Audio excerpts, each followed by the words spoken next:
First thing कि meditation, जो हमने लास्ट में बात की थी, मेडिटेशन के जो सब कुछ है वो है शिव जी, जो हर वक्त समाधि में बैठते हैं। तो अगर आप समाधि के लिए मेडिटेशन के लिए कुछ कर रहे हैं तो आप जो गुरु है उनसे ही आपको करना चाहिए। आई थिंक मुझे ऐसा लगता है, तो मैंने उन्हीं से शुरुआत करी थी।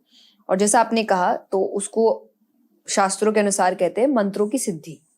आपको एक मंत्र लीजिए और उसको आपको कंटिन्यू उसका ही जाप करना है, और उस मंत्र की आप सिद्धि प्राप्त करते हैं कि अब उस मंत्र से ही आप सब कुछ करेंगे। अब मुझे कुछ भी चाहिए तो मुझे वही मंत्र का जाप करना है, मुझे इमोशंस भी ठीक करने हैं, अगर मैं सैड हूं जो भी हूं मैं उसी मंत्र का जाप करूंगी, यानी उस मंत्र से अब मुझे जो चाहिए वो उसी से मिलेगा। तो वो आप इतना करते हैं कि आपको सिद्धि प्राप्त हो जाती है। वो मैं एग्जैक्टली ये नहीं कह सकती कि इतने बार करने से आपको हो जाएगी, क्योंकि हो सकता है आप लाखों बार कर ले लेकिन बिना मन से कर रहे हैं तो कुछ भी नहीं होगा, और मन से शायद 2 बार करने से भी इंसान को सिद्धि प्राप्त हो जाए। तो वो मंत्रों से आपको मंत्र सिद्ध हो जाते हैं आपके, वो एक ही होना चाहिए माना गया है।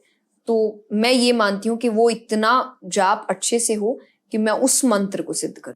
आप मेडिटेशन करते हो ओम नमः शिवाय पे? जी। कितनी देर के लिए? जैसा मैंने कहा 15-20 मिनट्स मिनिमम है, उससे ज्यादा अगर बढ़ जाए तो, बट ये एक रूटीन है कि इतना तो होना ही चाहिए। हर रात? हर रात। ओके। तो जब आप वो मेडिटेशन शुरू करते हो, पहले हम अज्यूमिंग कि पहले आपके थॉट्स होते हैं दिन में क्या हुआ, कल क्या हो रहा है, फिर आप शांत हो जाते हो एक पॉइंट पे, एम आई राइट?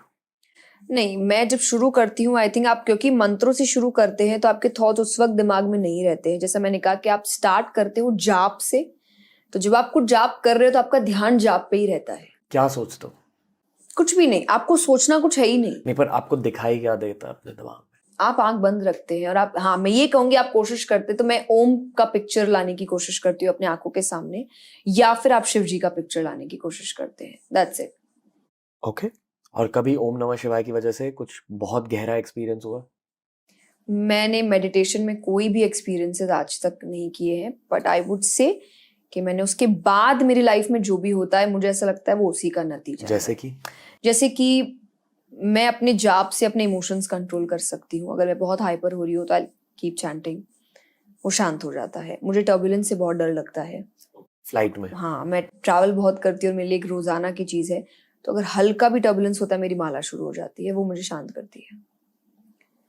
तो मुझे ऐसा लगता है कि ये की है, कोई भी चीज, मतलब जो भी चीज मेरे बैलेंस को खराब कर रही है वो मंत्र मुझे वापस बैलेंस में लेकर आता है। ओम नमः शिवाय का मतलब क्या है? मेरे लिए तो भगवान का नाम है, आप अपने अपने मतलब, पर मेरे लिए वो शिव, जब आप, जैसे मैंने कहा मैं स्पिरिचुअल होने के साथ साथ मैं काफी रिलीजियस हूँ, तो मेरे लिए डिवोशन ज्यादा आता है। मीनिंग हर बार जरूरी नहीं कि मुझे ढूंढना है, मुझे पता है वो शिव जी का नाम है, और मुझे पता है कि जो कहते हैं कलयुग केवल नाम आधारा, सुमिर सुमिर नर उतर ही पारा, कि कलयुग केवल नाम पर ही बेस्ड है। भगवान का नाम लेने से भी आपका